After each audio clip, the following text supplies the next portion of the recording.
lost, there's always a hope. Rise and fight.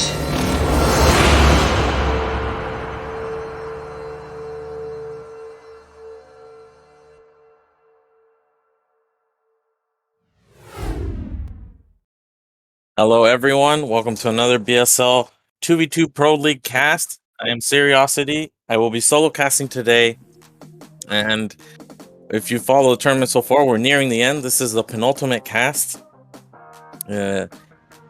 Lots of teams, good teams have been eliminated already, but we still have to determine who is a losers bracket finalist, who's going to go up against Bonif and Ziki in the winners, or actually the grand final. So hopefully you guys have watched the previous cast. You can see some really high level 2v2. Gotta thank, of course, Zero, Han, who have helped organize. Han did the bracket, did all the work, and Zero here, always in the cast, being the observer, making sure things go smoothly. If you can see the donation bar, it's only at 235. We want to see another 2v2 Pro League. Let's try to get that up to 1500. It doesn't have to be all in one go, but just so you know, every little bit helps. And yeah, unfortunately, Madino couldn't be here to co-cast with me, so it's just going to be me here. And as you can see, we have something to resolve here in the losers bracket. We have Zerg Boy versus Andy, and Nooblish and Hyssop. It's going to be ZP. Winner goes up against Jaren Ultra, who have looked very strong, being two very strong teams in Madino Marwin and previously Jiraiya and Banana. And then the winner of that is going to go up against TT1 Kenzie. But that's going to be a best of... Oh, actually, these are all best of fives. Yeah.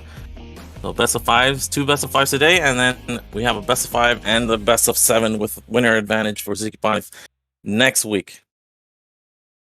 So yeah, ZP, and then regardless of the result, we're going to have ZT, so very good matchups, very dynamic matchups. And I'm looking forward to it. This is going to be pretty interesting. Jaren Ultra have made a very strong run so far.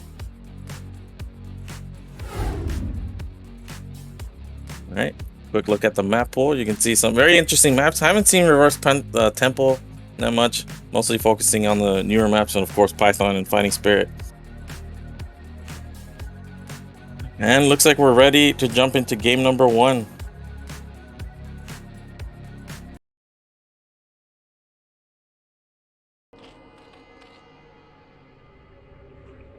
All right, so we have in the 12 o'clock spawn, or 1 o'clock spawn, we have the yellow Zerg, Hyssop.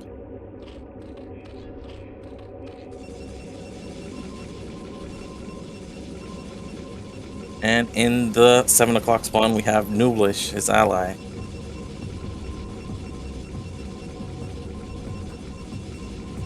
And in the 2 o'clock, or actually 8 o'clock spawn, we have the red Protoss Zerg Boy, which means in the 2 o'clock we have his ally, Andy.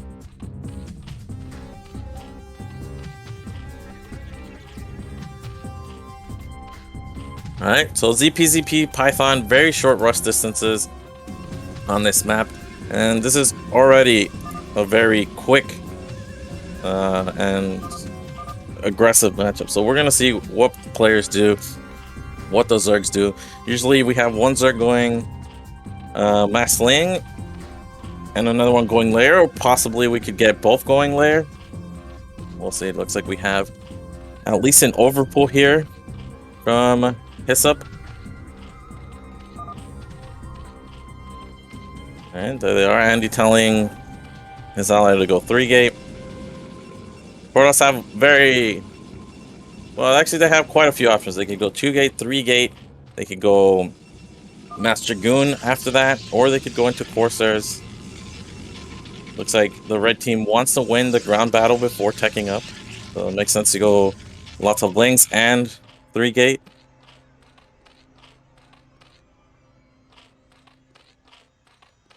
Here we go. Andy and Zergboy, a very good team. Last time, Zergboy, when they played against Kenzie TT1, really struggled at helping out his ally Andy. So we'll see 2-gate from both Protosses, no surprise here. One of the quirks of Python is Zergs can scout each other very quickly, so they can read what the other Zerg is doing. And there we have the first 6 lings. Looks like we've pulled one off gas, and we have immediate lair from Hyssop.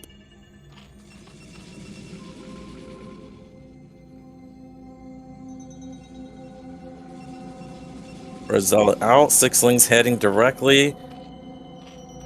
Oh, and he's saying to go Zerg. This is just a distraction. Looks like he's gonna get in. It's only one Zealot, gets immediately surrounded. That's a big mistake from Nooblish. Well, he has 2 Zealots, which will be enough to hold. Losing the first Zealot like that is catastrophic. Looks like his ally is gonna come actually to help him, which means Zerg is actually a little bit exposed here to a counterattack.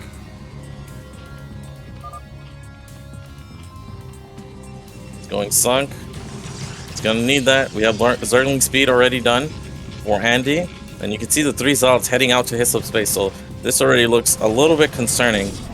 Let's see if Hyssop can see those Zealots moving towards his base. Only one sunken, doesn't have a ton of DPS, and these lings don't have speed. So for him to retreat to his base is gonna be. Oh, looks like the Zealots are here. Hyssop, good reaction there. Realizes immediately, but Nooblish already taking a lot of damage. You can see he has a 4 probe deficit. Fire is on the way.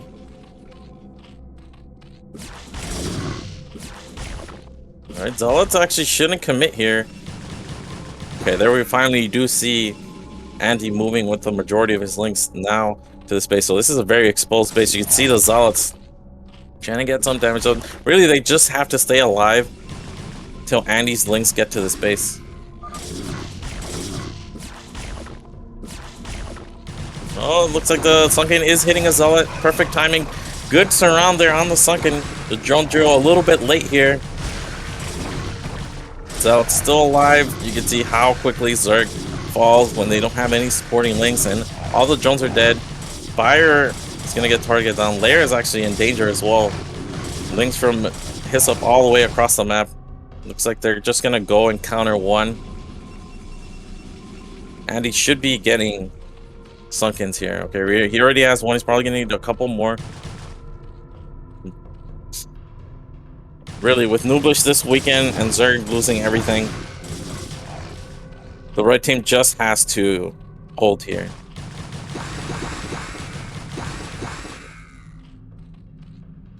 All right, 4 Zealots, lots of links. Second Sunken is on the way.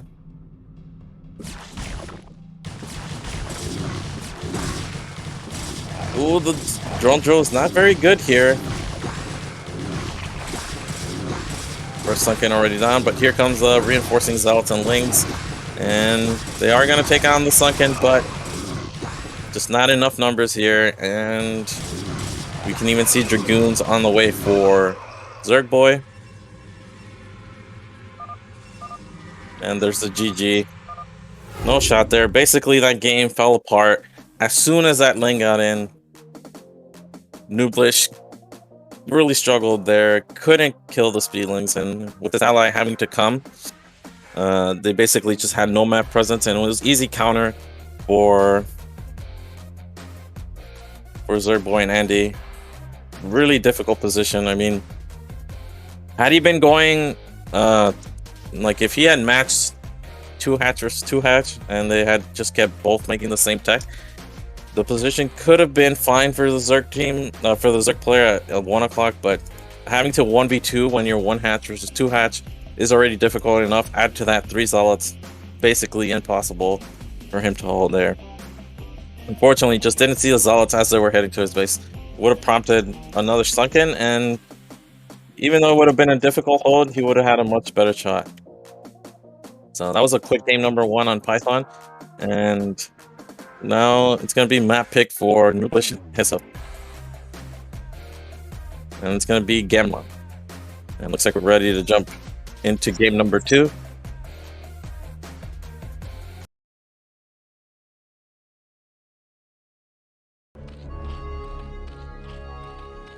Alright, top left spawn, we have Hyssop. And bottom right spawn, we have Nublish. Top right spawn, Zerg Boy. And bottom left, we have Andy. Now, Zerg Boy and Andy, I don't know too well, but I know Hyssop and Nublish, they have been partners for at least a couple of years now. Every clan war in BWCL, the Deathfate Pro League, they've always played together as a NAS 2v2 team. So they have a lot of experience together. And there you go, Pylon. No Pylon Scout. Just gonna be a Gateway Scout here. Looks like Zerg at bottom left. Andy is gonna scout his Zerg opponent first. Looks like both went Overlord for first. This is a bigger map than Python.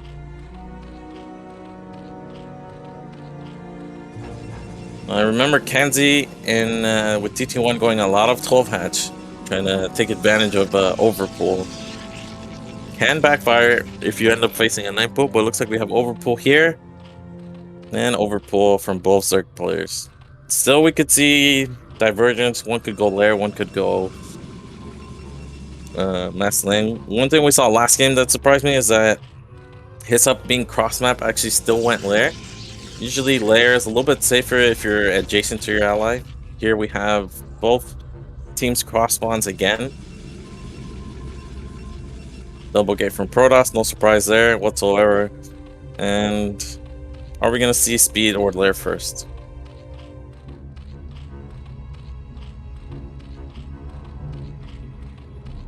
These scouts are a little bit late. Usually you see a little bit earlier after first gate, even after the pylon. We're gonna get some intel, and this will help them decide what to do.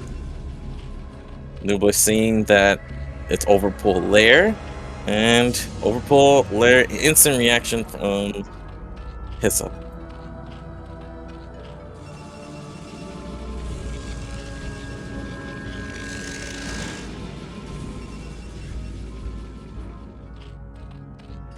These are links moving out. And speed is on the way for both Zerg players. So far, very calm opener. Don't have a gas steal here. Just gonna be lots of zealots and then into Dragoon tech potentially.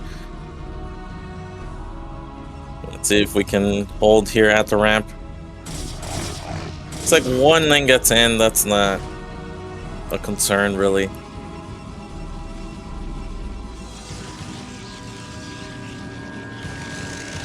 Again, the difference here was the overpull. Last time it was 9 pull, and he got in. Actually getting 1 probe, that's good value already. On the other side of the map, we have 3 zealots. Hyssop should be careful. We can't really engage 3 zealots, especially without speed. And looks like a repeat of last game. Zerg Boy and Andy are on the map, and you can see Nublish is actually contained in his base. Just playing very defensively. Well, this is a little scary. We don't have the sunken complete. It just started. See, going double creep. Already a big win for Zerg Boy and Andy. 2 drones on top of the 2 that went down. I'm pretty sure on the other side of the map, Andy already started his spire. And here come the Lings. Yeah, this is a ton of damage already.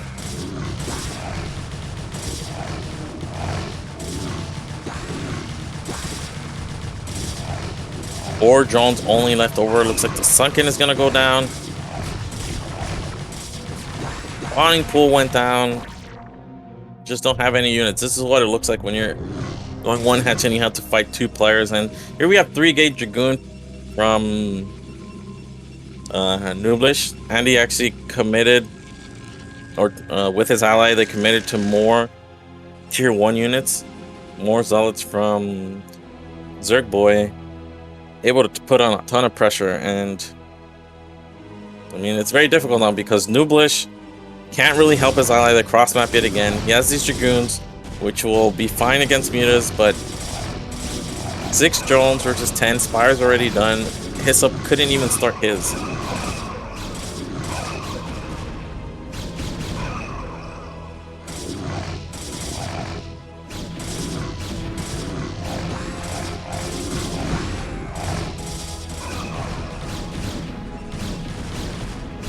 finding even good value here. These links getting into the mirror line. We even have mutas here. You know, mutas don't do that well in low numbers like this, but there's just so many units here pressuring. Gonna get even more probes. Nooblish looks like he's at 15, which is fine. Ideally, you want to be at 21 like Zerg is, and then stop making probes. You have 3 great to match, and so we have an Overlord just to provide some detection, but this is grim. It's up doing his best to recover, but finally the mutas arrive. I thought they would go to him first, but now arriving 5 mutalists, nothing to be done. And again, just a repeat of game number 1, able to put on pressure. We do have these 5-6 Dragoons. It's a little bit scary with the mutalist out of position. Gonna be able to down one of these Sunkens, but the mutas arrive. Just gotta be careful, just wait. Well, it looks like we have a couple Dragoons stuck. But here's the big attack from Zerg on the other side of the map. Not helping his ally, just going for the kill. This is enough mutalists with the link support to get the job done. And again, a quick game. And Zerg and Andy just outpositioning their opponents yet again. 2-0. Unfortunately for Nooblish and Hyssop, I think what they're doing is fine, but the way they're playing it, just not up to par. They're cross map. Hard to help out the ally, but you gotta be out on the map if you're Nooblish there.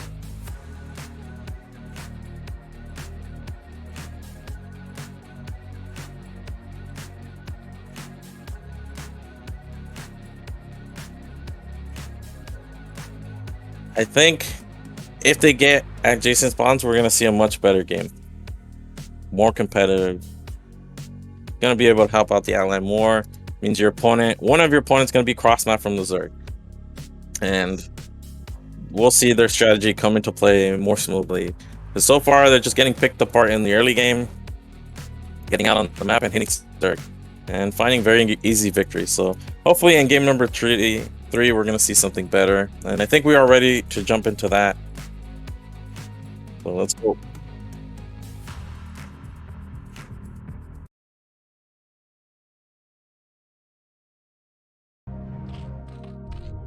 All right, finally we have Fighting Spirit, and in the top right we have Hyssop.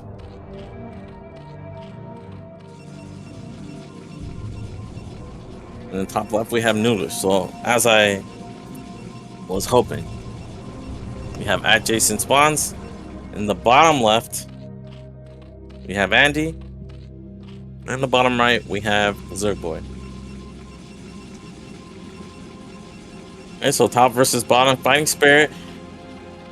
If I'm looking at the Zerg spawns, both Zergs got good spawns. They can one Sunken and kind of cover the ramp. These are the good spawns for Zerg. And the fact that they're not cross map means probably going to see the game go on a little bit longer. It's not going to be as easy to 1v2 or 2v1 one of the players. Probably going to see, we've seen overpull twice from Hyssop. We saw 9 pull from Andy once, and then overpull, and again we're gonna have a 9 pull. No, actually this is 9 pull from Hyssop, so changing it up a little bit. And we have an overpull from Andy.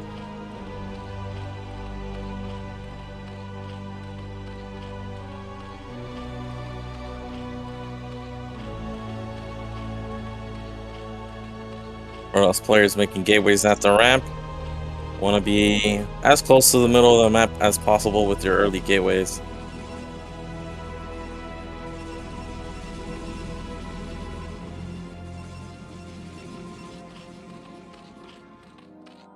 Alright, we have Zerg finally seeing.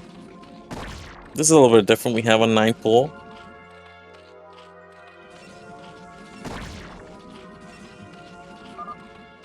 This at least means, well, looking like Andy says, I'm not gonna go speed, just gonna go right into lair.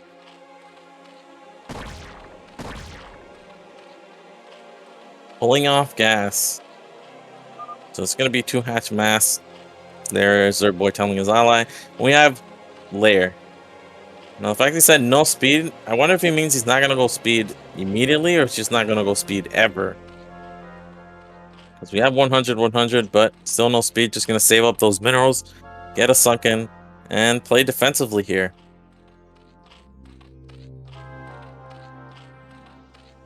Nublish gonna get in, gonna see layer timing, gonna see his creep already going down.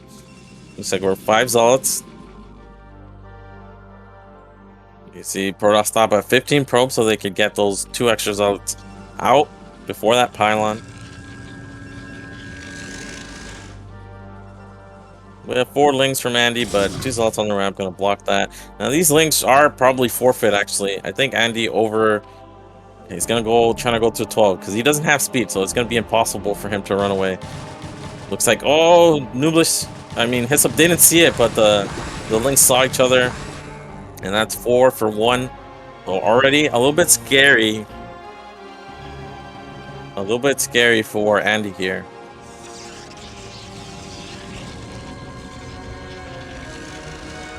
Probably gonna need another sunken. The SimCity is good.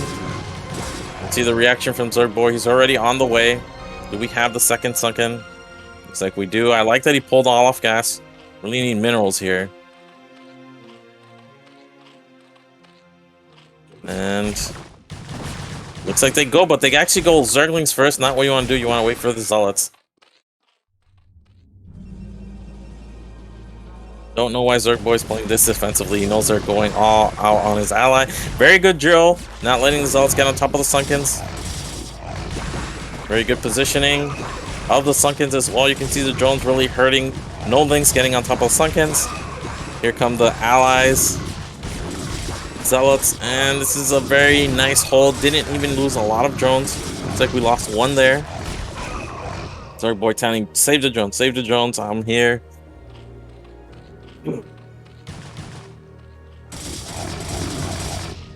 Ooh, we have 1 zealot coming in, but this is gonna be forfeit. Fire is done finally.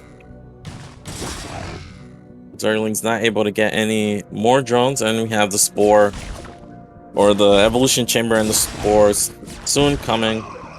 They should know Andy is very poor here. His drones haven't been mining. So it's only able to afford 1 Mutalisk right now. It's going to be a maximum of 3 before he starts mining gas again. Already have +1 on the way for Zerg Boy, and Nublish going to go 3 gate Dragoon. Sometimes you see Protoss go Zealot into Corsair, and then they could basically pull off enough Sayers, and then the Mutalisks become a little bit worthless. There we have 2 spores. This is a lot of minerals to expand on, just defense. And there's the first Mutalisk. Nublish does has the faster tech, but Zerg Boy has a lot of zealots. There's something like 12 zealots. The Dragoons can kite them though, so he has to be a little bit careful. There's a lot of Dragoons here. Mutalisk not in large enough numbers now to help. Basically can only pick off stray links. He's gonna try to retreat back to his base, saving as many units as he can while engaging just the links. Good enough Dragoon control basically means these zealots will do nothing to them. We have a Mutalisk counterattack. This is very nice. 3 Mutalisks. Dragoons are not in position. Looks like he's actually pulling the probes. I think he's forgotten about these 3 Dragoons. And this is a lot of damage.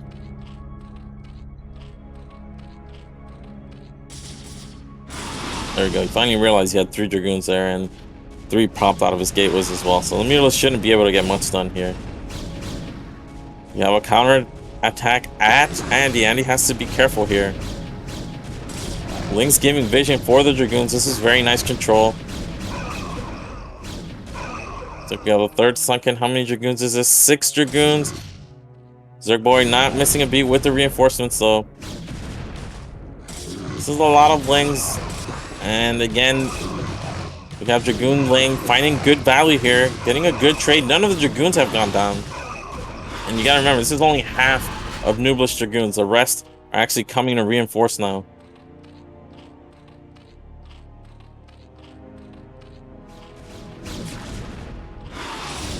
One sunken is very low from earlier. We have a lot of lings here. One sunken down.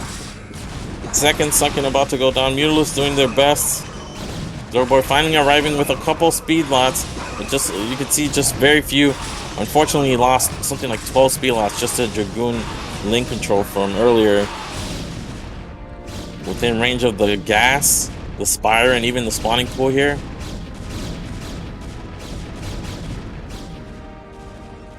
Four gate speed lot, they do have +1. One DT could shut this attack down. It's finally arriving, but it might be too little too late. The spire is under threat here. He should camp one DT at the ramp, not let these Dragoons out. He still has the opportunity to do so. Looks like no, the Dragoons are going to commit. I don't know why they're doing this. 2 seconds is just too much for these Dragoons. So big, well, not a big misstep, but definitely a mistake here. To lose all those Dragoons for free, basically. But Zerg is significantly weakened. We don't have a gas, don't have a spire, don't have a spawning pool, so can only make drones. He does have some Mutalisks left over. 5 is a good number. We'll be able to one-shot these probes. Looks like, again, Dragoons slightly out of position. And this is what they need. This could turn the tide, definitely. We have 2 DTs, hold position on the ramp. No way for Protoss to get detection. Good control so far. Nublish down to 15, 14, 13 probes. Oh, Mutalisk gotta be careful. Looks like he's gonna go again for round 2. This is a lot of damage.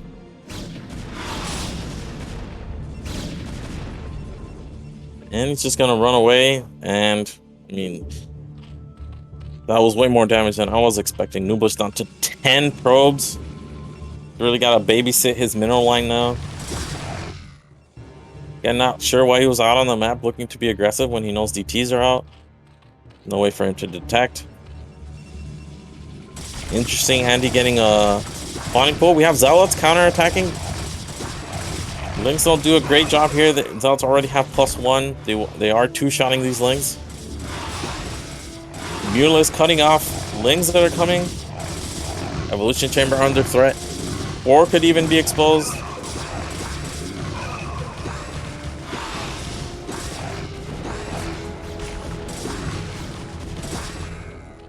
Even have an Archon here. DT on the ramp, blocking Archon. Oh, DT just barely doesn't block. Archon is actually very low. Must have been fighting earlier. That gets taken out. So good defense here. Good hold. Again, the 4 Mutalisks looking to counterattack. Is there a cannon this time? Looks like there is. But we are going to pick off one Overlord here.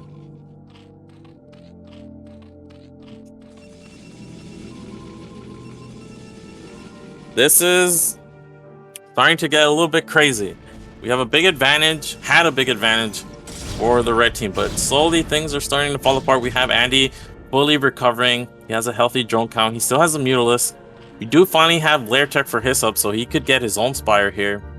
But he's actually going to go Overload Speed right away. Oh, actually, the Spire is on the way. But we're getting Overload Speed to help his ally detect DT.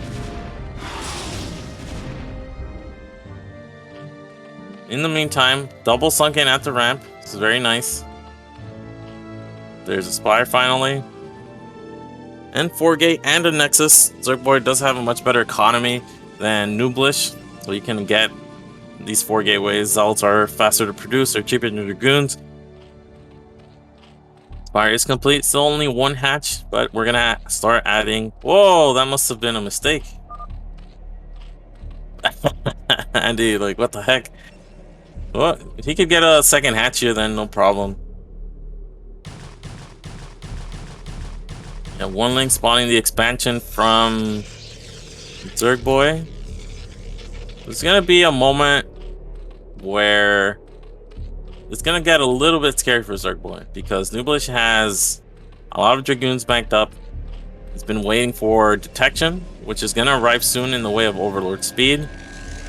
And Andy can't really help his ally quite yet. A lot of Mutalisks finally coming from his up, and because his Spire died, he's been on 4 Mutalisks this entire time.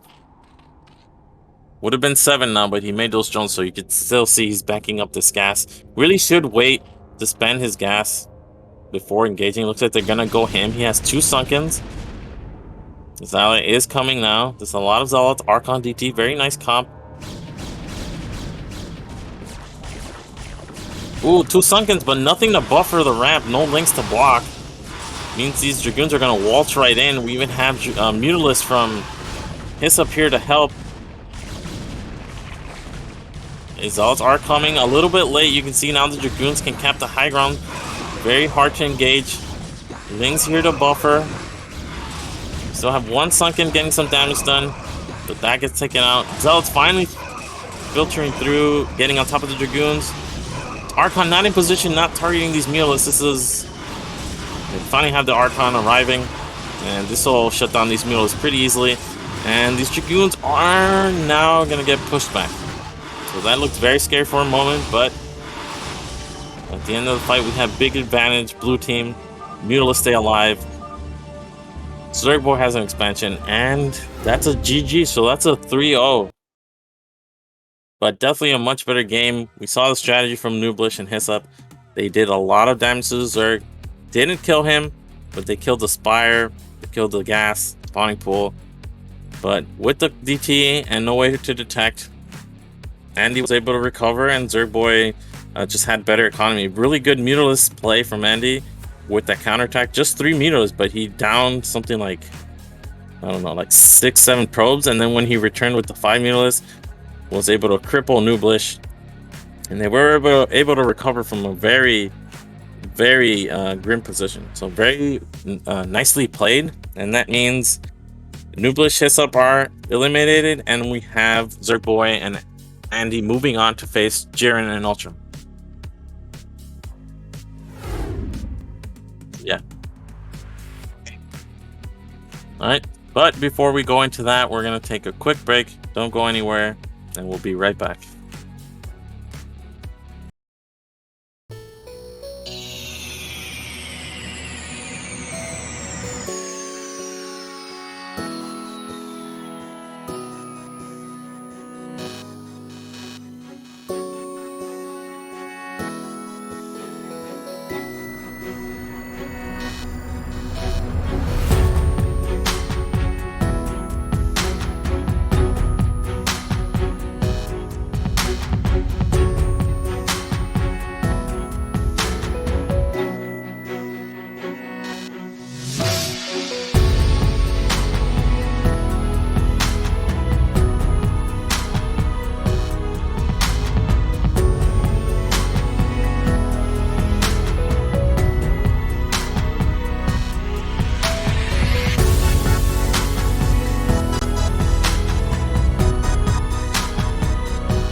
Hello everyone, welcome back.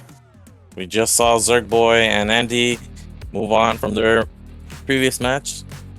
English and Hyssop are out of the tournament, but that sets us up for an excellent matchup between Zerg Boy Andy and Bobble Ultra. And this is going to be fantastic. We've seen Zerg Boy and Andy play pretty well. They did get 3-0'd by T21 Kenzie, and but they definitely improved. They had much better team play this time around. And Babo and Ultra always have strong team play. Babo, one of the strongest Zergs in 2v2 in the foreign scene, basically ever. And it's gonna be interesting. It's gonna be more dynamic Zerg Terran. And what I'm interested in seeing is if Babo. Well, Babo's gonna go lots of Lings and then lots of Mutas. He has very good control with both. But is Ultra gonna go mech? Is he gonna go bio? Is he gonna mix it up? We'll see. This is the strongest Terran Zerg team of the tournament. Let's see how they do against Zerg Boy and Andy. And we're ready for game number 1. Let's not waste any time. Jump right into that.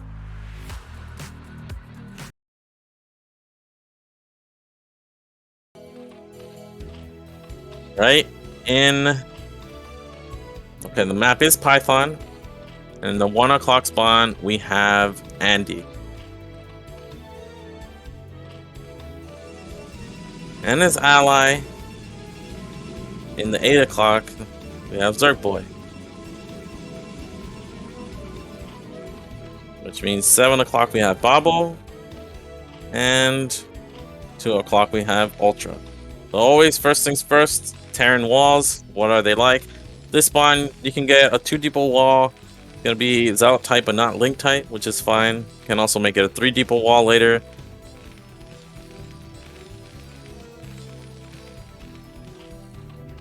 And we have not cross spawns. We have close by air, your enemy, but by ground, you're close to your ally. So we have the first depot from there as part of the wall from Ultra, and we have overpool from Babo, but Andy is gonna go into 9 pool. Actually, one thing I noticed, Babo doesn't go overpool that often. He actually goes 12 pool a lot. This is a little bit old school. I haven't seen it backfire yet. One thing that can happen is because your Zerglings and Zergling speed is so late, your Terran ally can get cannoned. But if Ultra's gonna go mech, then that's not really a problem. We'll see. Overlord at the wall here. Gonna go check. Do we have a gas? And looks like we do. So yeah, it's definitely gonna be mech from Ultra. And there's the 9 pull speed. Pull completion. We're gonna have a lot of Lings. There's a second hat's gonna go to the ramp. This is decent. That one sunken doesn't cover the ramp, but it will cover the sunken if he's forced into making one. It will cover the hatchery, I should say. And that means it'll eventually, he'll have enough creep to completely be secure here in the early game. Once arriving, gonna see his whole pool. And let's see how Babo defends, because this is very common. We're gonna see 1 Zealot and then 3 Zealots hit him. First 6 things gonna go to Ultra, I think. No, looks like he's just... Ultra has a SCV there to plug and make a depot, if it ever gets to that. Yeah, looks like he actually makes a depot before the factory. Just wants to be safe. Babo has his own 6 Lings. Here's a Solid. There's a sunken.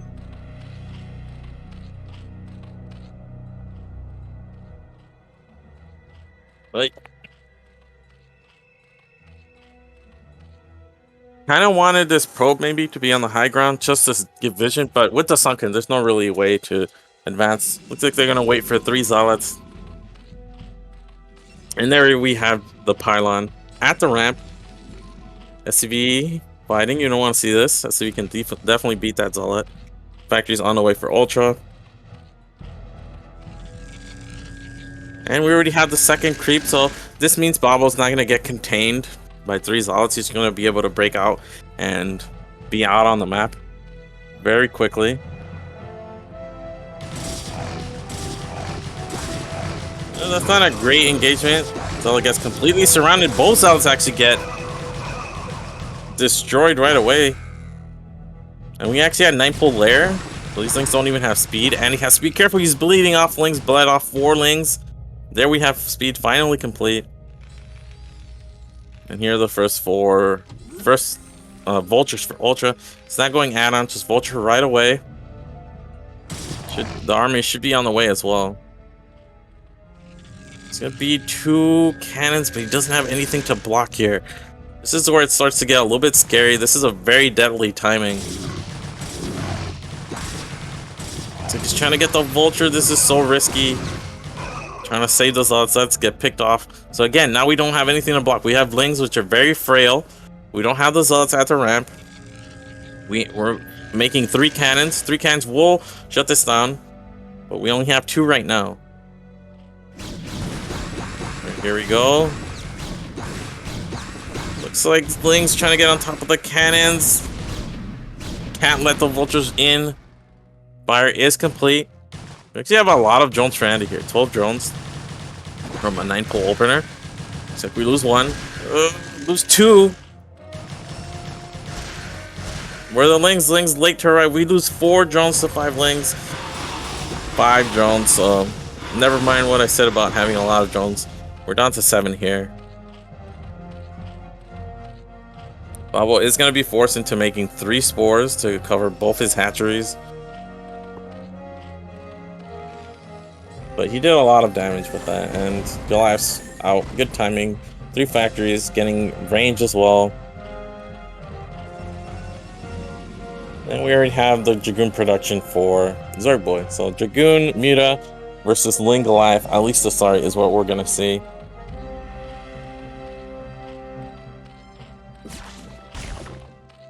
Again, if Andy had those 12 drones like he had earlier, he would have already made the second hatch. But he had to drone up a little. Now he's going to go back into Mutalist production. Looks like he's trapping his Lings so he can put in the same group as his Mutalist.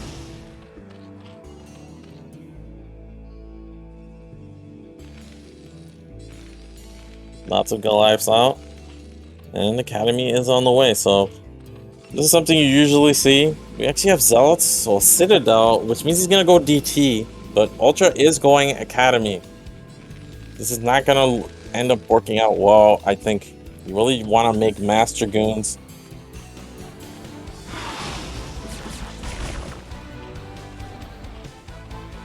I think he has a free sunken. Doesn't want to attack it. It's basically a waste of time. And here are the Dragoons. And here are the Goliaths. And look at the Dragoon number. It's very low. Zealots don't do great against Zerg Goliath. You really want Dragoons, but he needs a gas to go DT. And while DT does help shut down, actually he's going speed lock. Interesting choice here. Yeah, one of the features I forgot to mention about Python, 12 and 6 o'clock, you gotta make this extra spore. It's very difficult to defend Mutals with just 2 spores.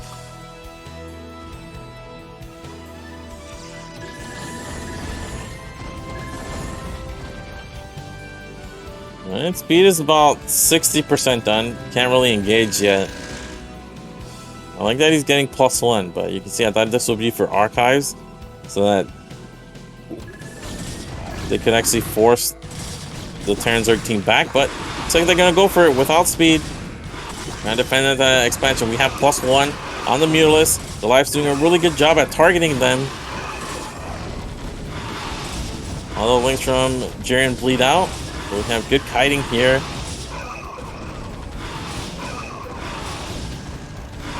It's like in the end we are going to clean this up, or are we? Mutals are being forced back.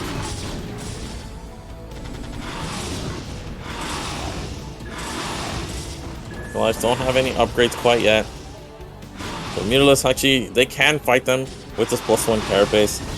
But he ended up killing a lot of Mutalists as well. And the ones that are left over, he even gets 1 with his last Goliath.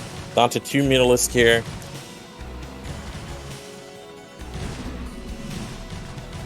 And again, Bobble, his economy is fine. And in the meantime, he's getting Spire as well. So as long as they keep Andy's Mulus count low, Bobble can definitely come back and take some advantages with his own Mulus. So far, Ultra just pumping out more and more Goliaths. Finally have the first few DTs out, but like I said, Ultra has a lot of scanning. He should have 3 scans even after using 1. It looks like he only has 1. He must have spent 1 earlier on scouting. 6 Mutalists now. For Andy, they do have +1. But lots of links here. We have 1 stray Goliath. This Nexus should be shut down here. Andy not doing a good job at cutting off the lings.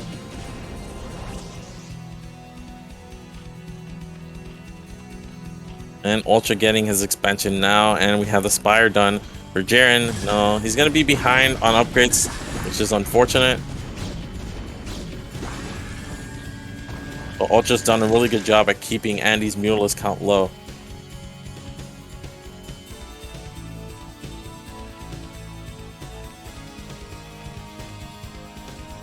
Also, weapons done for Ultra now. So he's on even footing with the Mutalisk. And we have some Mutalisk getting caught here. Oh, 1 Mutalisk goes down. Finally have the second hatch for Andy. And we have 4-gate production for Zerg board. But again, Zealots, while they do good against the Lings with +1, they don't do great against Goliaths. You want Dragoons. Dragoons do full damage against Goliaths. Goliath's anti-ground attack is not that great. Dragoons have a ton of health.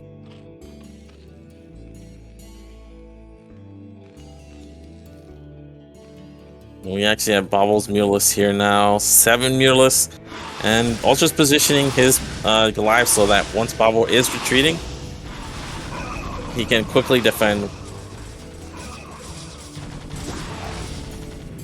Yeah, just too many Goliaths for Zealots. And Bubble loses 1 Mulus, and he's gonna lose 1 as well.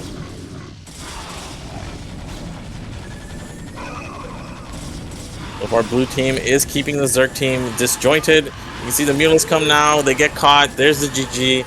Ultra had an expansion. He no longer had air superiority.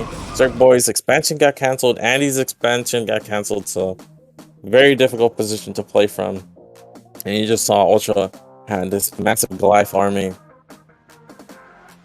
Again, you gotta wonder about this decision to go speed lots instead of Dragoons, or immediate DT into Dragoons, something like that. But as it stands, game 1 goes to Bobble and Ultra. Just very good team play.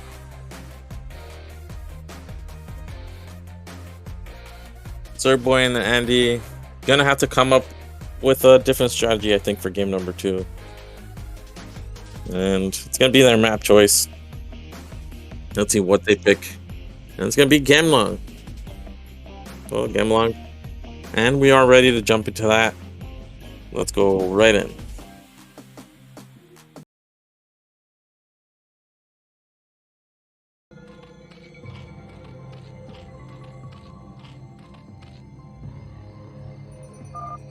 All right. We have in the top left Andy and his ally Zerg Boy in the bottom left. Bottom right we have Ultra. Top right we have Jaren. So are we gonna see Topol again? If it is Topol, then for sure Ultra's gonna go mech. Usually that's what they do anyway. So this time around they're gonna change the strategies. Andy's gonna go overpull, not 9-pull, and with his overpull he's gonna expand, which means Zerg Boy's cannon are gonna be at the expansion to help his ally. Oh, 9-pull from Jaren. I wonder what the wall is like on this map. We have the first depot not being a part of it.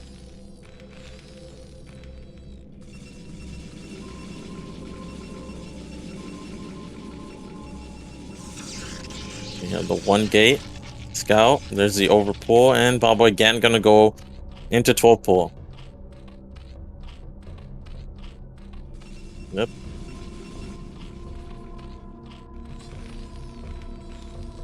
Interesting. So this is... I've seen this wall. I think it's factory next to the barracks and then a depot on top of the factory. I'm not sure. We'll see. Because I know factory racks alone is not link tight. There's a double gate from Zerg Boy. And of course, hatch before gas from Bobo. Get the hatchery as fast as possible to get that creep as fast as possible. And one sunken will cover the hatch, and then a second sunken will allow him to break out. Lair immediately, and this is 6 lings or only 4? This is only 4. Yeah, 4 lings drawn, more lings, and oh no, it is just 6 lings. He has 11 drones here, and he's gonna expand. They planned this earlier, which means Andy is gonna have it's gonna be a different game from last game. He's gonna be able to get his second gas, and 2 gas Muta does a much better job against mech.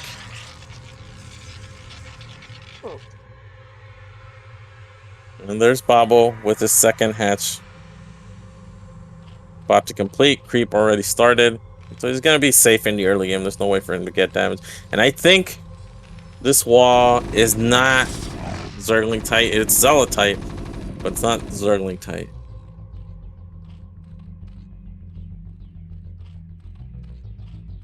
Soft contain here. There's the first cannon. Spire on the way. With the low ground, you're gonna need more cannons. Like that hold we saw last game, impossible on a low ground expansion. And we have add-on right away from Ultra, which is not something we saw last game. Last game he just went immediate vulture, and they were able to put on a ton of pressure. There's the expansion. I like these couples outs. You need a lot to buffer the first attack. So for the meantime, he's just going to be supporting his Zerg ally. And this should be vulture speed, and this is a very committed attack. When you're investing into vulture speed, you're cutting into your first Goliath production, so you need to get something done with this. We don't have anything to scout Ultra's base though, and we have Bobble breaking out, so this again, some lings are going to be forfeited. I think he lost 6 to get 2 or 3. Bobble's going to have a ton of lings. This is not enough cannons. Okay, so core and a third cannon. One ling is out, is able to see a couple. Actually, it's not speed, so it's going to be mines. That's a lot of lings though.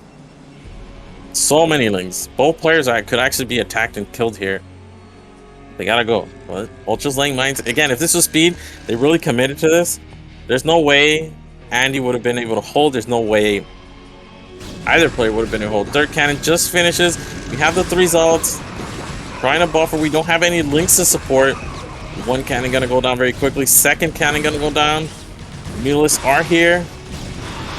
You can see just more and more lings flooding in.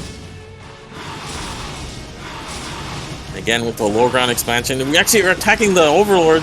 Misclick there from Andy. This is a lot of damage.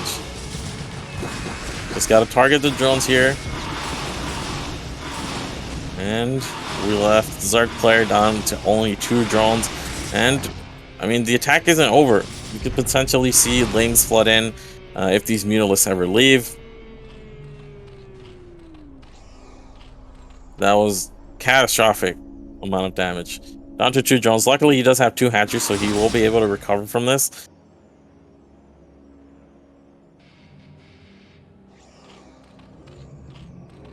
In the meantime, Bobble with the 3 spore. Very quick reaction from Zerg Boy to get cannons here, because had this creep extended out far enough, then he wouldn't able wouldn't have been able to actually support his ally with cannons, which is very bad, because then Andy would be forced into making sunkens, which he can't really afford. And here we have the blue team out on the map with Goliath playing again. Only one cannon. This is so risky from Zerg Boy. He wanted to get out the faster tech, and again he's going to speed lot. But when your ally is going for an expansion like this, you really need support, so can't cut corners on cannons, and they're not dead yet. We can see Andy is recovering nicely. Already up to 9 drones. Well, in the meantime, still not mining gas. And I like this double sunken. Cannons have a lot of DPS, but they're super frail. They only have 100, 100. So it's 200 health. And they don't have any defenses. Sunkens have 2 base armor. So here we go. We're going to see another attack, but not committing. Just forcing defense, which is also viable.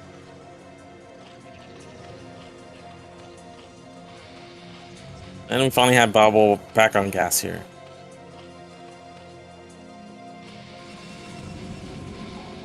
Or gate from Zerg Boy already has speed on the way, so it should be about done, and +1 as well. You even have a high ground cannon, so they really think they're gonna commit. And here's the attack. 2 Sunkens here. Sunkens don't have the greatest DPS against Lings, but they are very tanky.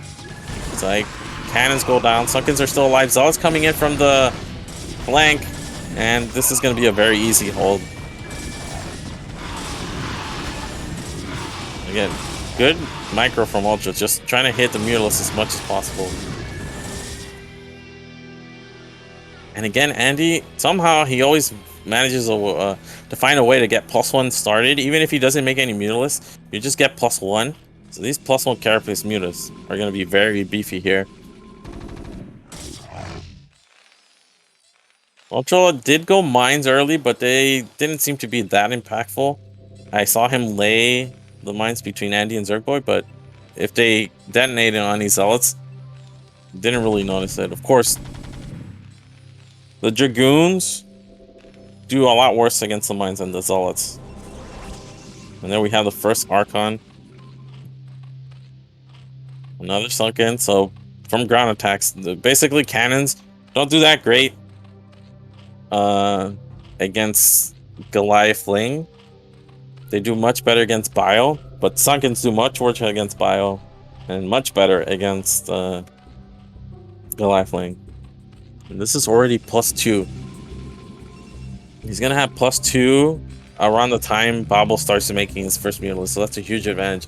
We have Ultra finally taking his expansion, and because this is gonna be 2 gas Zerg, this is where mech really struggles. Bio with vessels. If you get enough vessels, it doesn't matter if Zerg has 2 gas. But with mech, you don't scale the same way. Ultra is laying mines. It's gonna be very good. Zealots eat a lot of mines. Oh man.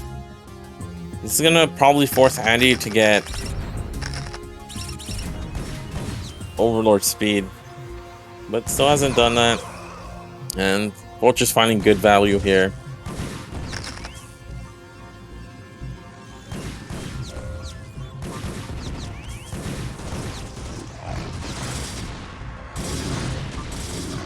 Manages to even get the Archon, so definitely worth it. 3 Vultures laid a ton of mines, did a lot of damage. Babel with 4 spores, 5 spores, and even a creep colony unmorphed here. So a lot of defense, and Andy just making more and more Mutalisks. We have the first. Oh, this is so annoying. 1 DT, just hold position here. We have scan, but Ultra just hasn't noticed. Not even gonna waste it though. Babel's Overlord here to provide support.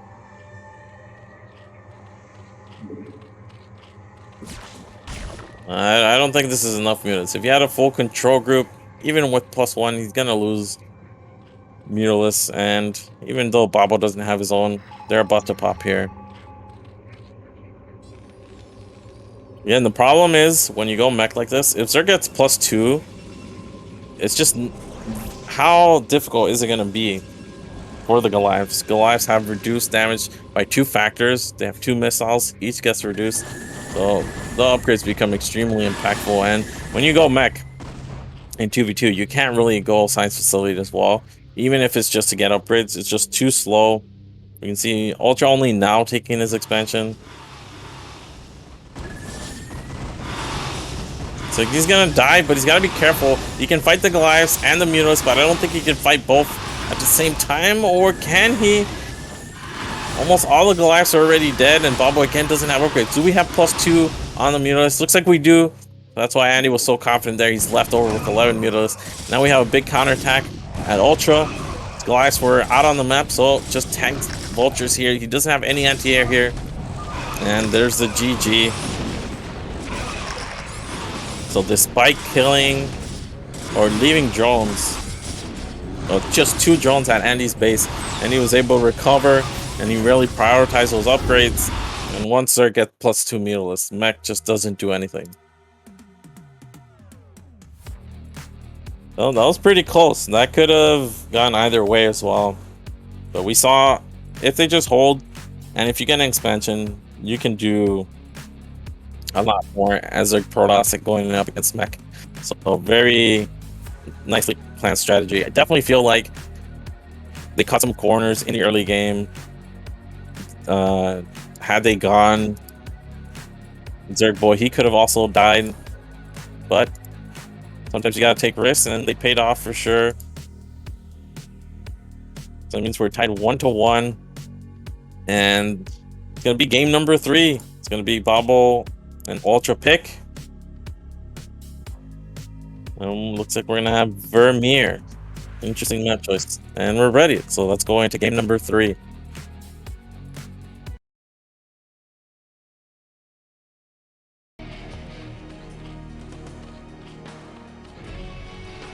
All right, in the top left, we have Andy. Bottom left is ally Zerg boy. Bottom right, Jaren, aka Bobo, and means top right we have Ultra.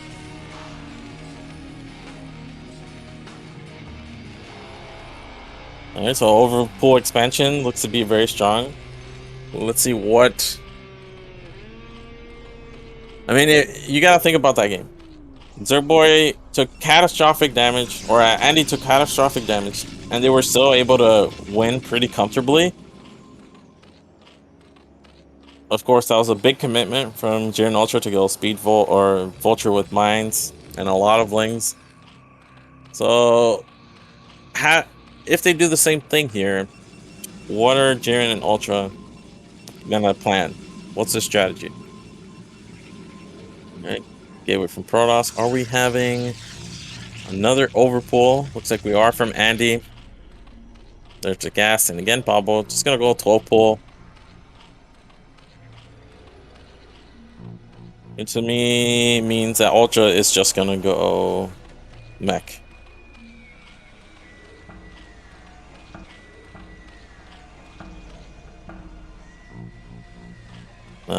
Bottom right is a little bit awkward. The sunken position isn't as great. Actually, it's fine. Bottom right is not a bad space at all. One sunken, protect second hatch gives creep to make another to protect the ramp. Pretty standard. And full wall here from Ultra, and there's a gas, so yeah, no surprise. Just mech again. I wonder if they're saving bio, because Ultra has gone bio, and of course he has very strong bio as well.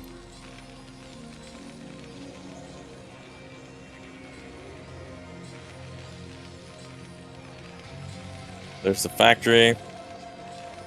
226 factory, so good timing. Gonna complete the wall. And we have the first links from Andy, and Ultra is gonna be able to scout the lair. Well, that's cute, just annoying Zerg. Oh, can't lose a probe, can't lose a probe. Okay, gonna hightail it out of there. There's their first sunken. Verzal is on the way, along with links coming from Andy, but he is cross map, and he did go lair first, so it's not a huge threat here. And we are going to see Overpool expand again.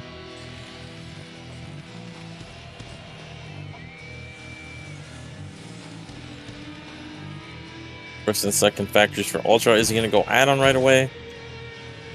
They're saying the same strategy, so let's see what the response is. How do they mix things up?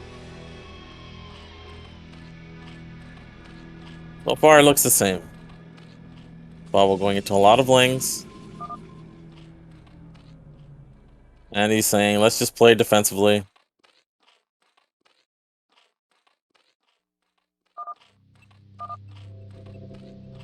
Save the Zealots. This is not great. Again, one of Zerg Boy's Zealots is always too exposed here. He finally pulls it back. Good surface area for the lings, but Zealots did okay there. Ooh, Vulture gets out, so you went Vulture before add-on, which means now there's no defense. Lings don't have speed, it's gonna be so hard. Did the probe get taken down? If the probe got taken out, that's... Oh, it did get taken out, so this could be a quick game here. Good control on the Vulture, looks like it is. 2 hits away, finally gets picked off. 2 cannons, 2 Zealots. This is not enough lings. But I don't think Ultra actually committed to making a lot of Vultures, so it's gonna be Goliaths right away. Did good damage there, nonetheless. And we actually have +1 melee this time from Bobble. This is a lot of lings, but we have enough to buffer here. Ultra did a really good job targeting the Zealot. Actually, maybe we don't have enough cannons. Okay, Mulas are out, but Mulas don't have a lot of DPS. 1 Vulture gonna get 1 drone. I think still at the natural. Should cover the ramp to want to lit the lings up. And again, this is dangerous. The creep is extending far. It's gonna be very hard for him to get cannons. You can see how far that creep extends. Gonna force Andy to make Sunkens. Look how long Bobble delays the spore, knowing that if they pressure the Zerg, Zerg has to stay back. We're able to get 1 cannon. Just 1 measly cannon way out there. Extremely exposed. Ooh, actually we're able to get another one just before the creep extends. You're the first Goliaths. Sunken immediately planted. Where Bobble's lings looks like there they are. Can the Mulas buy some time? This is actually enough Mulas to fight. I think we are gonna be safe, but just barely. Again, the cannons have very low HP. They easily get picked off.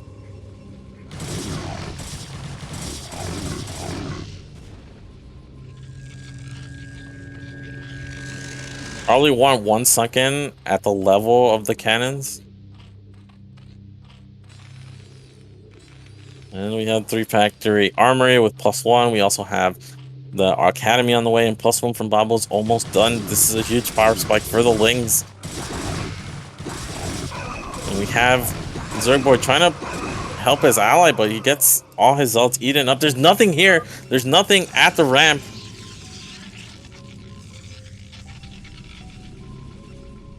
He's got to pull probes. He's got to pull probes. They're not committing, though. They're not committing. They don't know that he only has 1 cannon. But again, huge commitment here. They got to get a kill. 4 Sunkens. It's actually a lot of Sunkens, so... They're just playing defensively. They know they have to hold the timing. They don't actually know if Bobble's going this committed into links, because this is a huge commitment. Getting +1, delaying your tech this much. Yeah, we're more Sunkens. This is how you gotta play it. Just more Sunkens. 10 Goliaths, lots of links. We have 4 Zealots to help buffer.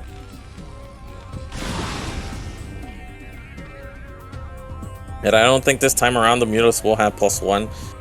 He's just not being able to afford it. Like, yeah, there's +1. Just started.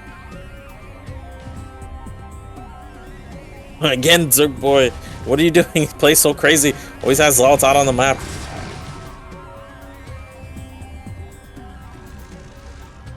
A lot of patience here being demonstrated by Ultra and Jiren. They haven't gone for it yet.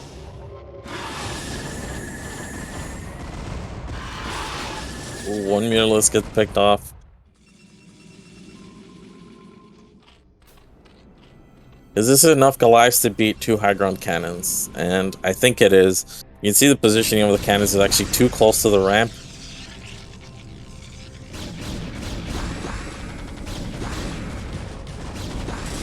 Or the Mutalisks, looks like the Mutalisks are arriving a little bit late. Nice hold position, letting the Lings bleed off. The one cannon at the back is in a much better position. Lings are getting on top of it. And it's just a little bit too late. Do we have enough Mutalisks to fight the Goliaths? Looks like we don't. Even some Lings still alive. And again, 2 cannons. Probably is not the problem. The problem was they were too close to the ramp. You can see the Goliaths from the low ground could range them.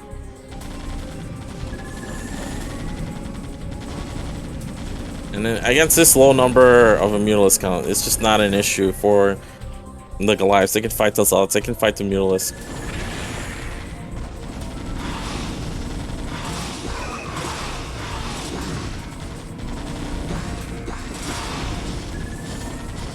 Good control from Ultra. We have speed on the Zealots, but the Ultra's just dancing around them.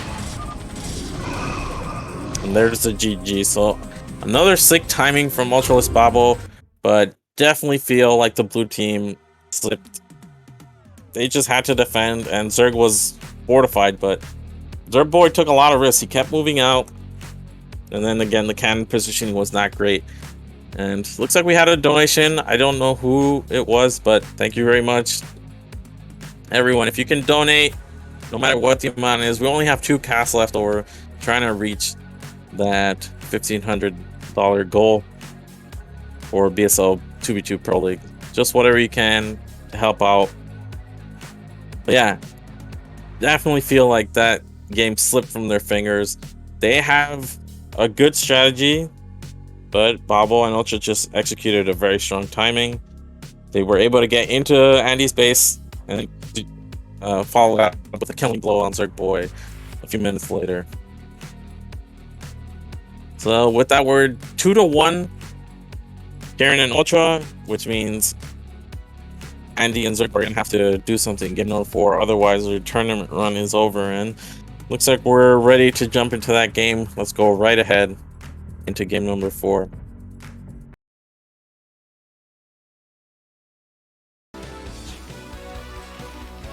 And the map is Kisserus, and top left we have Ultra,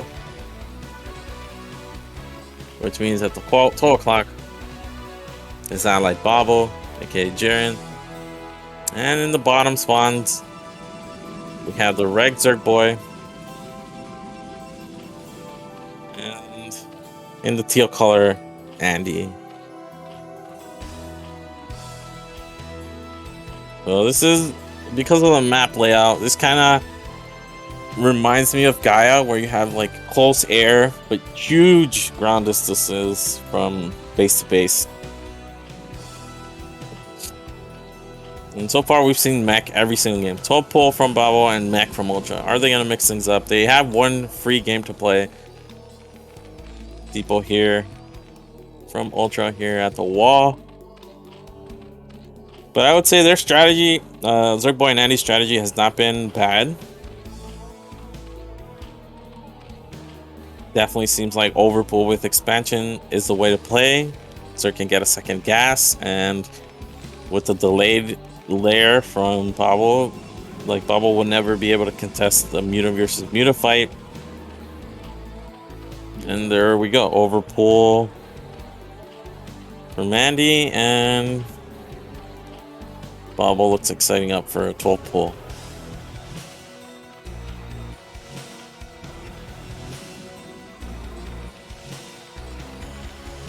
There's the Vespine.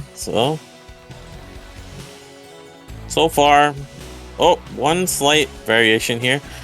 Babo gonna go gas before second hatch. So that means his second hatch is gonna be a little bit later, but he will have speed quite a bit faster. So maybe they're gonna mix things up and go for expecting the overflow expand. This will mean they're gonna have a slightly faster timing here.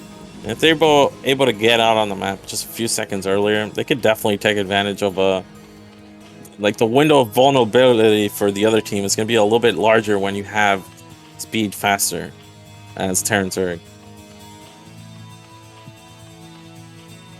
Zerg Boy should see this. I don't know if he's got in range of the gas, but if he sees the hatchery is actually just being planted, looks like he hasn't.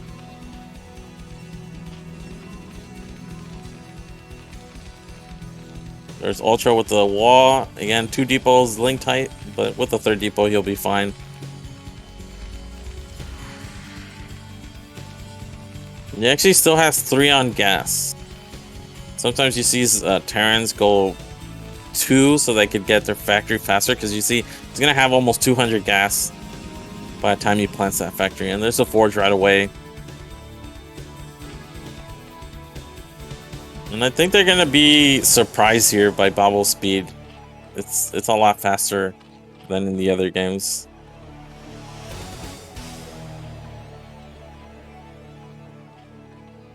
Gotta be careful with the first Zealot. It's been surrounded every single time. And here's his 3 Zealot timing, but it's not really that threatening. We have the expansion attempt here. Cannons being set up. 1 Zealot. What the heck? What happened there?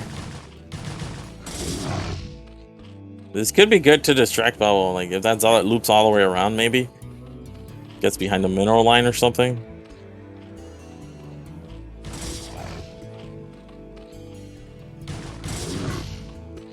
There's a Spire, double cannon, and we are breaking through here. That 5 Zealot time with 1 Zealot peeled off. We have speed from Zerg Boy. Able to get into the mineral line, but did we not get a single drone? We have 2 really badly bruised drones, but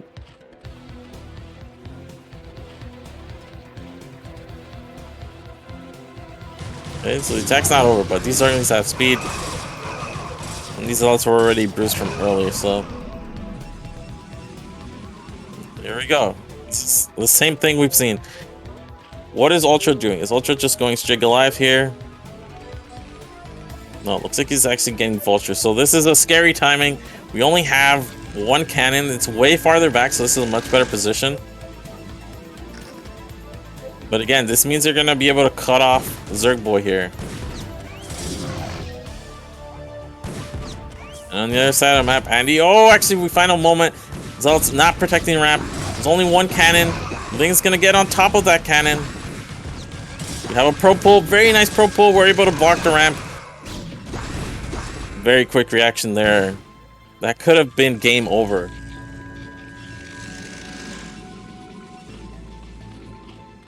Okay, there we have triple spore from Babo. It's actually very poor. So he must have lost maybe a couple of drones. It didn't seem like he did. But with the Mutalisk out, they've at least survived the first big threat.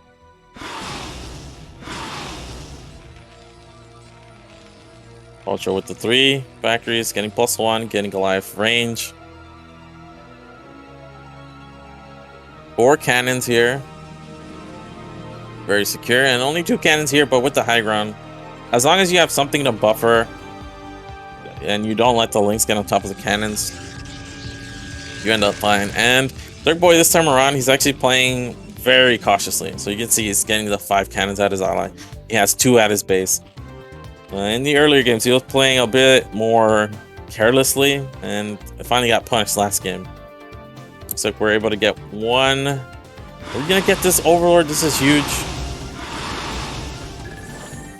Oh, looks like just a couple of volleys left, but it's not gonna commit. You don't want to take any damage on your Mutalisk.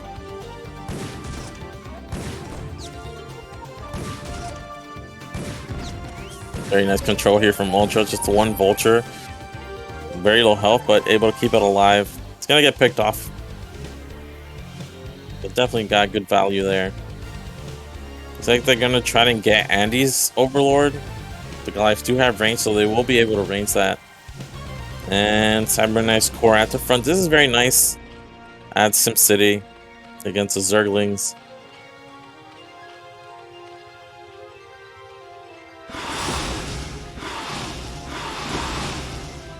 Mutalist outside of Bubbles play base, so the Zerglings can't go out freely. Ooh, we're actually gonna go for it. We're going for a spore. We have 8 Mutalists. Second spore is not quite done. We lost one. We're able to get that spore. Ultra is on the way. We lose 2 Mutalists. We get double spore. Again, this is... I mean, this is damage, sure, but it's not anything big because we're not going to be able to get this. The Goliaths are on the way. We lost 2 Mutalists. Are we going to lose a third? And it's not like Zergbo has a big army here to support.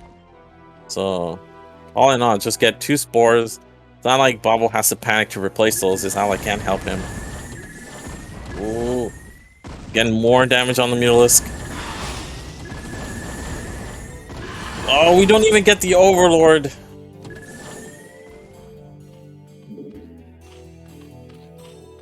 But we do have +2 already on the way, so in the end, even though I think that was overall good value for the blue team, the fact that we have +1 already done, +2 on the way, and we have 2 gas Zerg, this is looking scary. But we do lose another Mutalist again, so every time we bleed off a couple Mutalists like this, it's not great.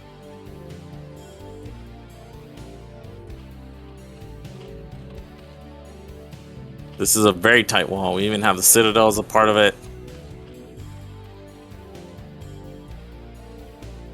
And again, Zergboy just playing support. Getting 2 gate speed lock, gonna go into DT.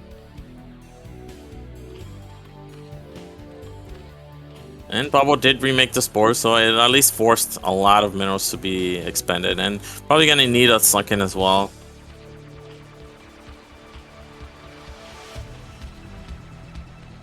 This is a lot of Mutalists. This is the benefit of 2 gas Zerg.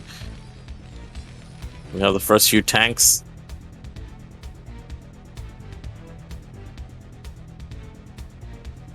+1 already done. We don't have +2 on the Mutalists. I don't think... Okay,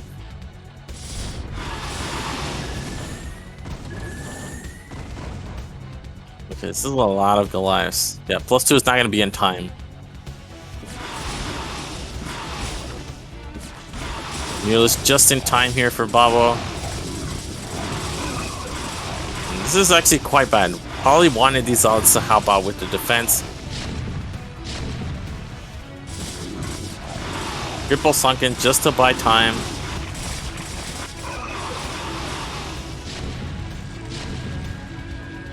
Again, Ultra's only on 1 base, and every time he makes a tank, this is less. That's gonna be Goliaths, but he's making turrets. Turrets will support the Goliaths. They're very tanky. They don't do a lot of damage, but they are gonna be poking away, peppering those mutas. Very annoying. And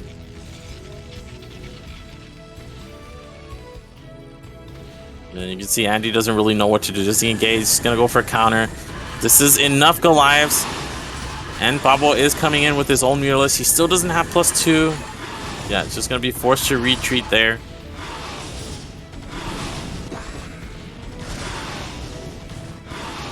We even have some Lings getting into the main.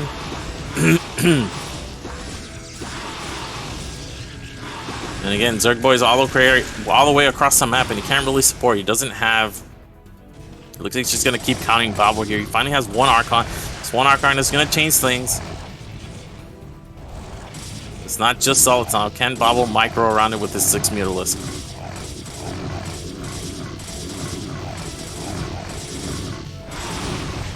Again, in the meantime, Zergboy is taking another base. That's super weird, that 1 cannon in the middle of all that creep. Fire from Babo is taken out. Archon is still alive, but we do have 8 Mutalisk. Control is good. Archon is only 2 volleys away from being killed. Finally does get taken out. An expansion from Andy does also get taken out. So it's back to 1 base. He does already have the +2 Mutalisk though. But again, Ultra has just so many Goliaths.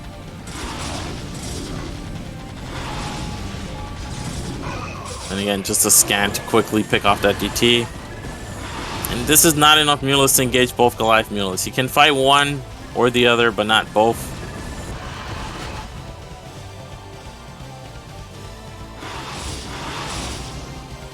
Where are their tanks? Where are the tanks?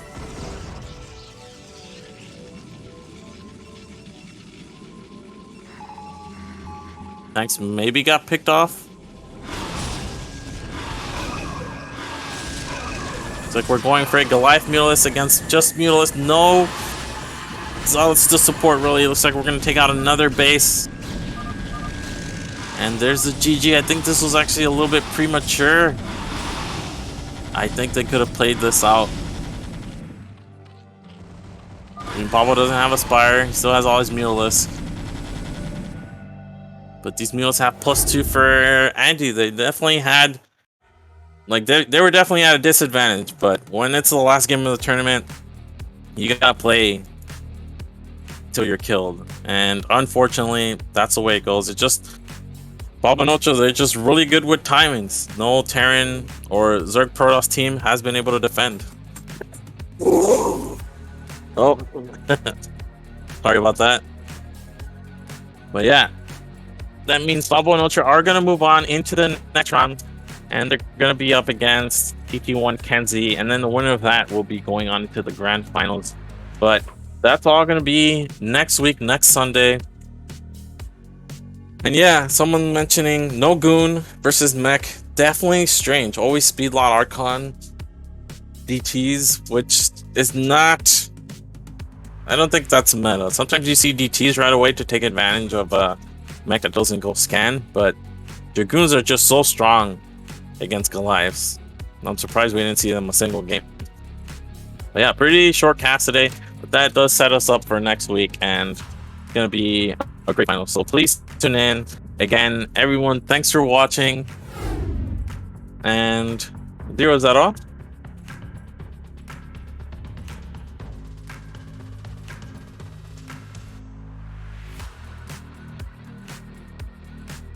Alright, so we are done with the cast, but if you want to stick around and watch Zero Ladder, you're going to do that for a little bit, and that'll be all for me today, guys. It was a great cast as always, and see you all next week.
Okay, guys, so it was pretty short day of cast, so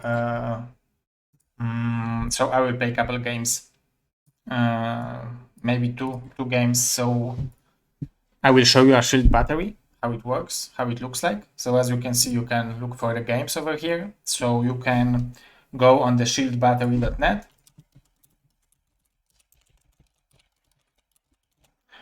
And you can download it and look for the games as easily as you can see. You can look for the game by finding an opponent over here and as an individual, and you can look for the teams to fight against.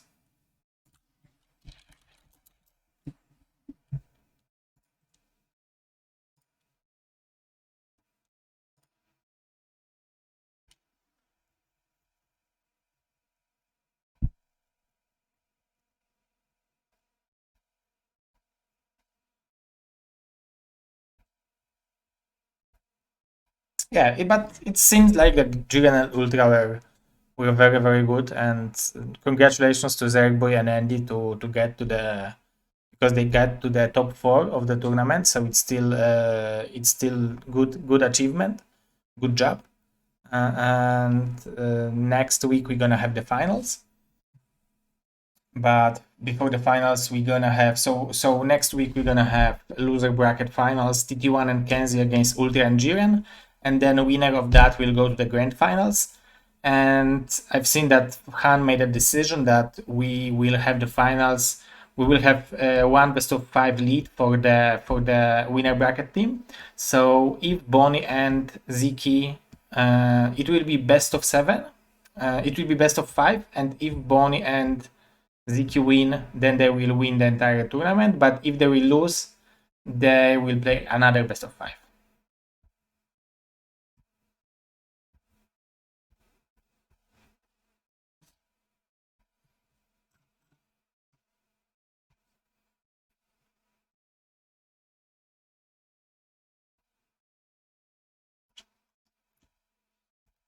Mr. Skeleton. Skeleton wants the BJ from Gal Gadot. My wife is always like, she can't understand why I like Gal Gadot, but I think she's pretty nice woman, to be honest.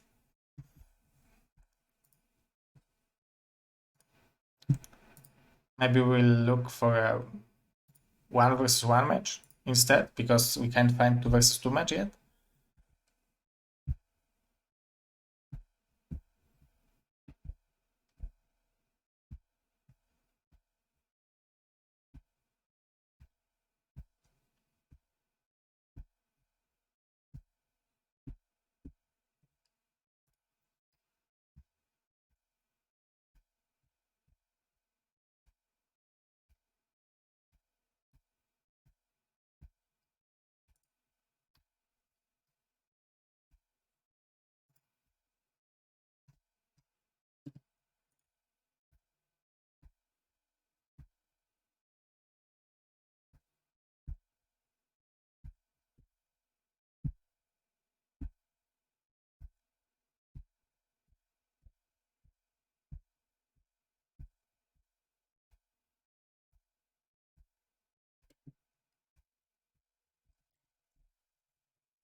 So what was your mistake, Zergboy?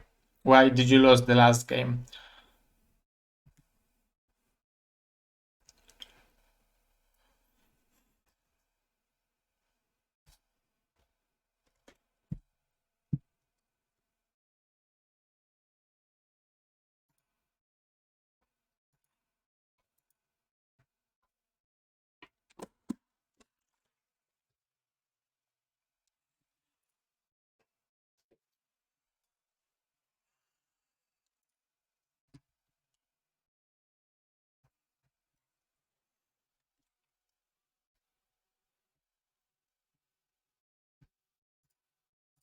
Okay.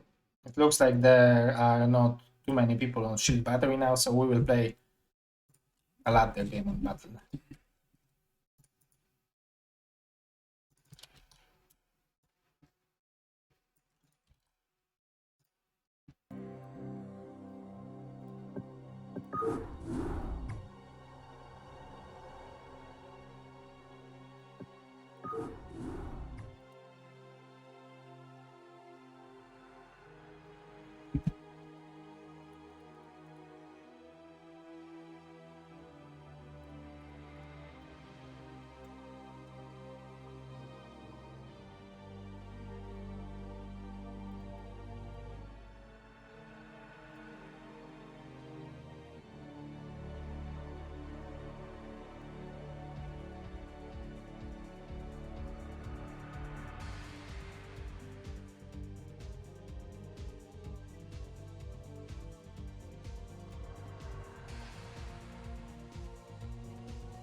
Just gifted 1 subs.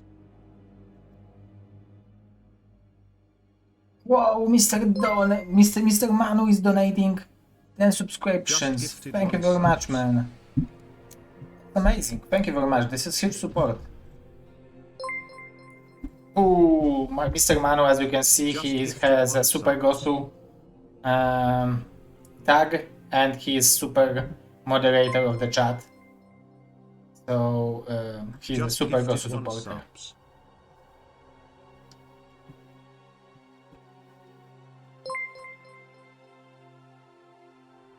Just gifted 1 subs. So without Mr. Manu, like there would be no other support on Trovo. So Mr. Manu is a sponsor of BSL streams on Trovo. Ooh, we have a match. We have a match. Just gifted 1 subs. Ooh, Mr. Lure. Just gifted 1 subs.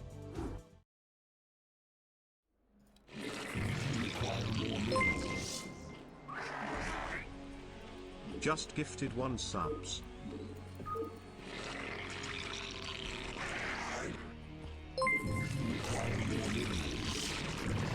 Just gifted 1 subs. Require more minerals. Require more minerals. Require more minerals. Require more minerals. Require more minerals. Require more minerals.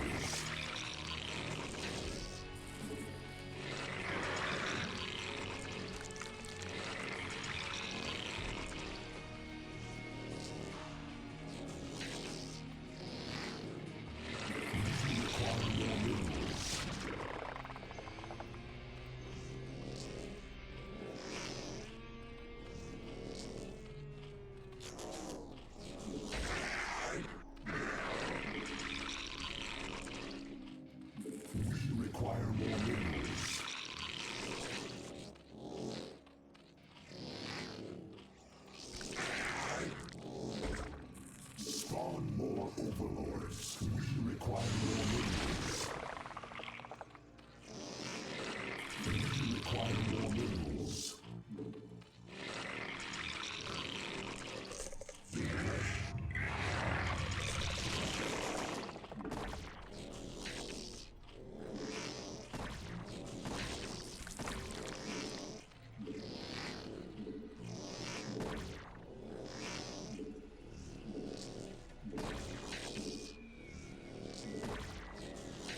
forces are under attack.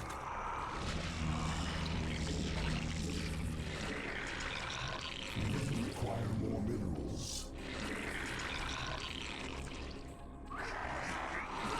We require more minerals.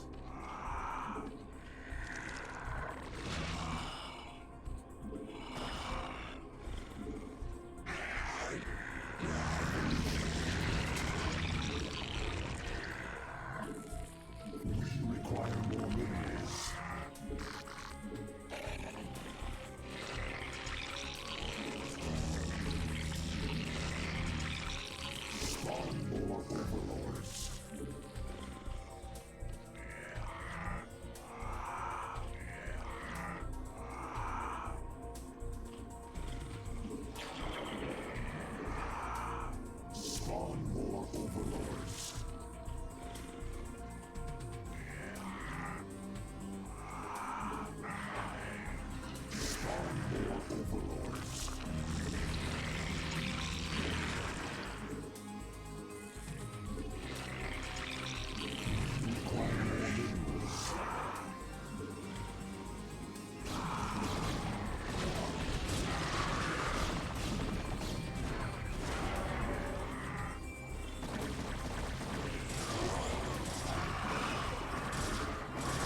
Forces are under attack.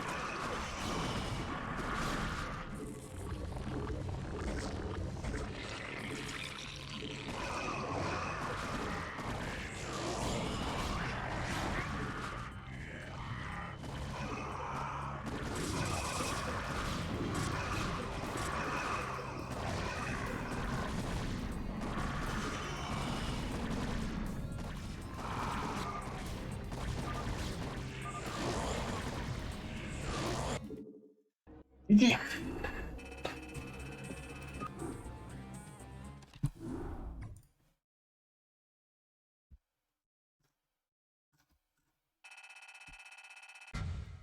Okay guys, so that was one game. It's pretty late, so thank you very much for watching. I will host Mr. U. Let's go and watch Mr. U. Thank you for watching. See you next week. We're gonna have a grand finals. Mr. Manu, thank you for the fireball. Thank you very much for the support. I will be finishing today. I will host Mr. U, as I said, and we see everyone on next week. Ooh, Mr. Manu is a sorcerer from Diablo. So much support. Holy moly. Okay, I can play one more game for Mr. Manu. Holy moly.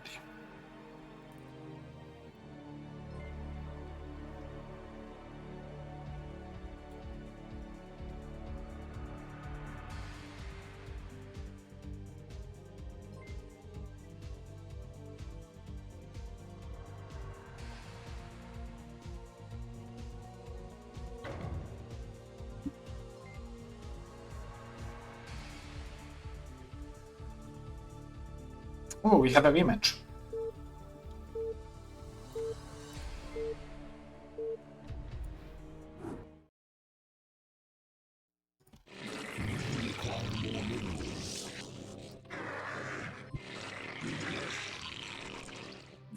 Require more minerals. Require more minerals. Require more minerals. Require more minerals. Require more minerals. Require more minerals.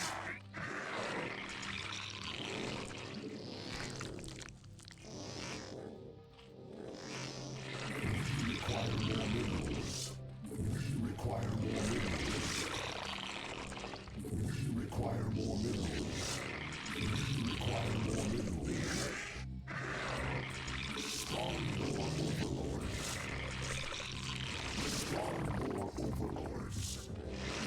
Require more minerals.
Ooh.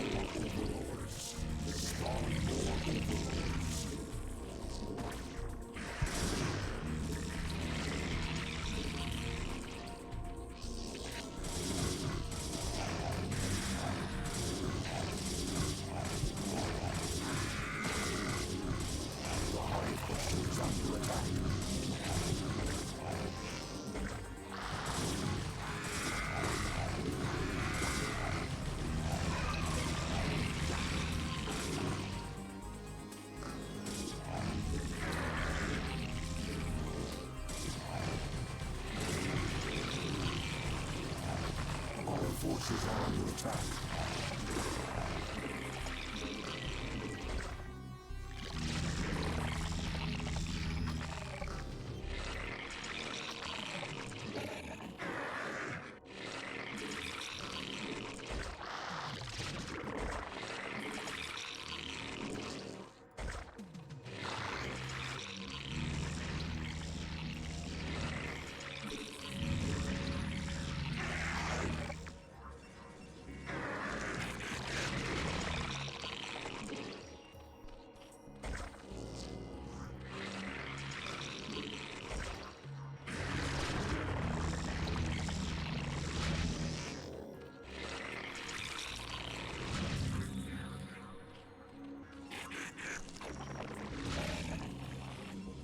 Forces are under attack.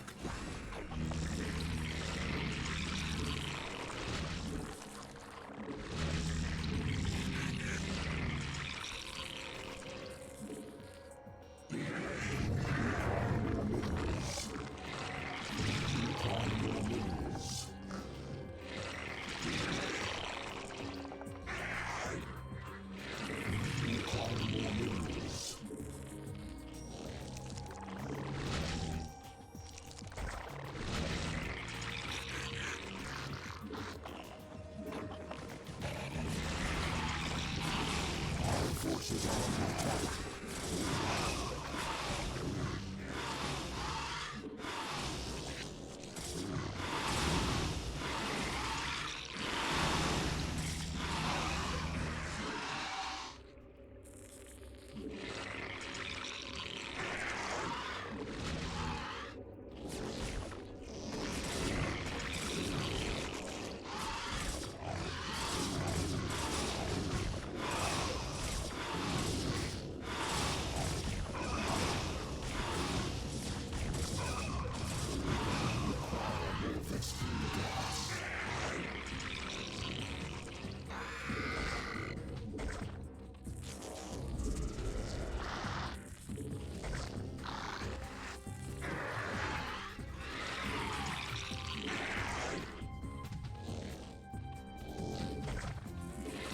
Forces are under attack.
Forces are under attack.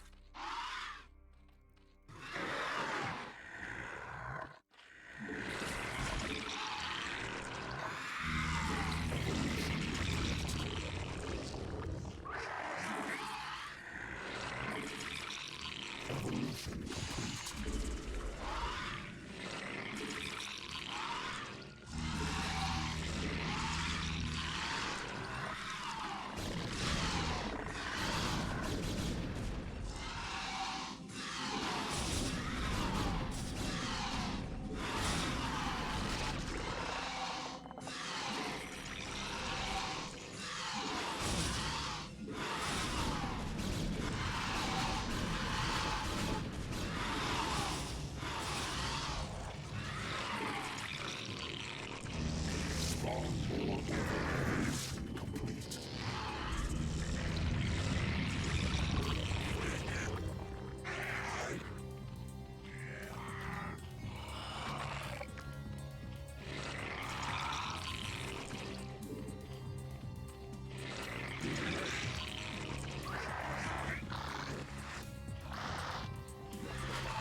forces are under attack.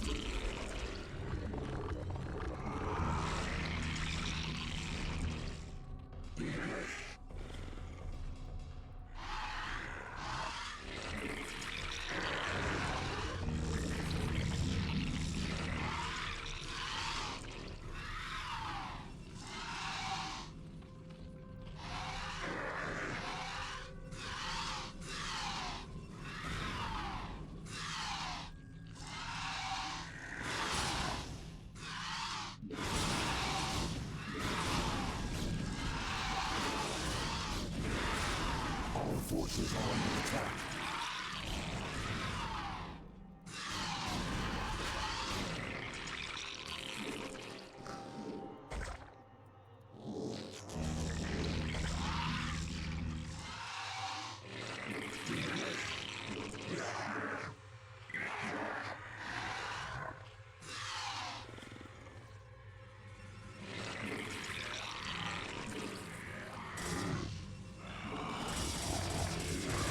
Forces are under attack.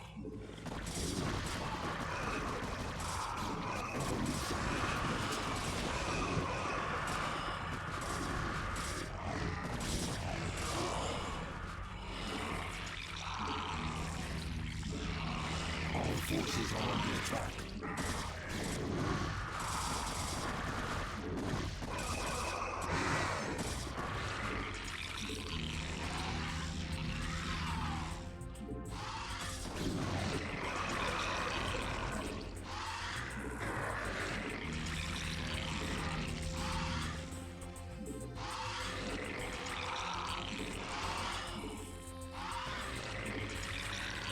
Forces are under attack.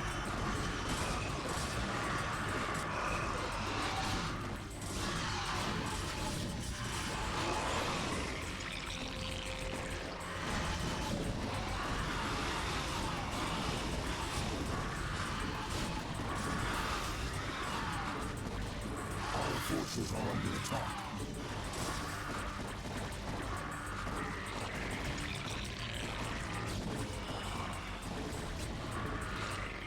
Our forces are under attack.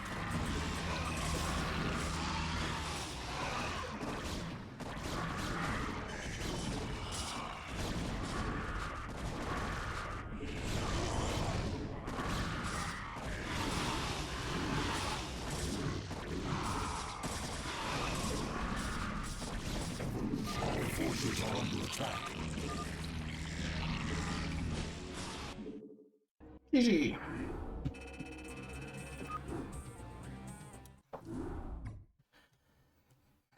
Okay, guys. So that was nice. GG's. Thank you very much, Mr. Mano, for a huge support today, as always. And I will host Mr. Yu. Go watch Mr. Yu. He is a super Gosu caster of BSL and other tournaments. So have fun and yeah, go support Mr. Yu.